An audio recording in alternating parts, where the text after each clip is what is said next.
Shalom bien-aimés dans le Seigneur, les hommes du grand, ou les hommes qui entourent la personne qui a atteint le niveau de grandeur.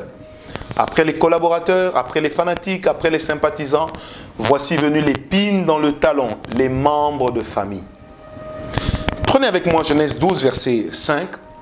La Bible dit, Abraham prit Saraï, sa femme, et Lot, fils de son frère, avec tous les biens qu'ils possédaient et les serviteurs qu'ils avaient acquis à Charan. Ils partirent pour aller dans le pays de Canaan, et ils arrivèrent dans le pays de Canaan. Amen. Bien-aimé, c'est à Abraham que Dieu dit, je rendrai ton nom grand. Pas à Lot. Mais Abraham prend Lot, qui constitue pour lui une sécurité humaine, un confort humain. Mais un confort humain, qui ne durera pas longtemps du tout, mes amis. Bien-aimé, il est possible de réussir avec Dieu. Il est possible d'atteindre la grandeur. Mais vous ne pouvez pas vous défaire de vos membres de famille. Par conséquent, il faut savoir les gérer. Parce que vos membres de famille, lorsque vous ne les gérez pas bien, ils constituent un danger. Est-ce que vous savez que généralement les abus que nos régimes ont connus sont venus de leurs membres de famille? Nous avons tous suivi à la télévision 97, Outenika, pour parler Kabila, Mobutu, sous l'égide de l'Afrique du Sud, dirigé jadis par le président Nelson Mandela. Que nous raconte l'histoire? Que le président du Zaïre était prêt à lâcher le pouvoir, mais il dit, je vais poser la question à ma famille. Étant allé poser la question à sa famille, il est revenu pour dire, les miens ont refusé. Et ça a été l'hécatombe. Une sortie qui aurait pu être honorable a été biaisée. Pourquoi? Parce que les membres de famille ont vu leur intérêt. Les membres de famille, lorsque vous ne les gérez pas bien, ils peuvent s'avérer dangereux en amenant la familiarité justement dans la gestion de la grandeur, en considérant que votre position devient la leur par ricochet. Chez nous en Afrique, combien de personnes ne se font pas appeler Excellence parce que son oncle est devenu ministre ou son père? Moi, j'ai grandi dans une société congolaise aristocratique dans laquelle des enfants de ministres se permettaient de venir à l'école avec les véhicules officiels. Le fils du Premier ministre venait avec le véhicule officiel de son père. Le fils du général venait avec un véhicule étoilé. Et étoile à découvert, s'il vous plaît, quelquefois avec la tenue et les galons du papa. Bien-aimé, la famille, si vous ne la gérez pas bien sur le chemin de la grandeur, la famille deviendra pour vous un talon d'Achille qui finira par vous ramener très bas.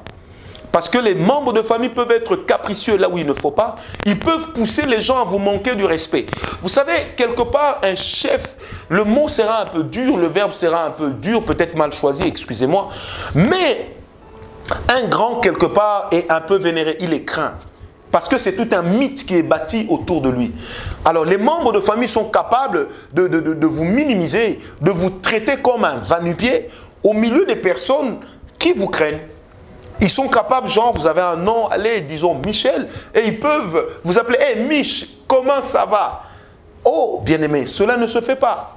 Parce que des personnes qui se considèrent comme membres de famille doivent toujours garder à l'esprit que votre familiarité ne peut se faire que dans un contexte privé. Combien de grands hommes d'affaires n'ont-ils pas vu leurs affaires s'écrouler? Le jour où ils ont confié la gestion à des neveux, le jour où ils ont confié la gestion à des enfants qui n'étaient ni formés ni prêts. Or, même la Bible dit ceci, c'est que l'héritier, aussi longtemps qu'il est enfant, il ne diffère en rien de l'esclave. Pourquoi? Parce qu'il est en train d'apprendre. Vous savez, le fils prodigue, on peut suggérer qu'il était aussi gérant quelque part des biens du père, parce qu'il connaissait les biens du père. Il savait quantifier les biens du père. Mais il n'était pas prêt à la gestion. Il n'était pas prêt à l'autonomie.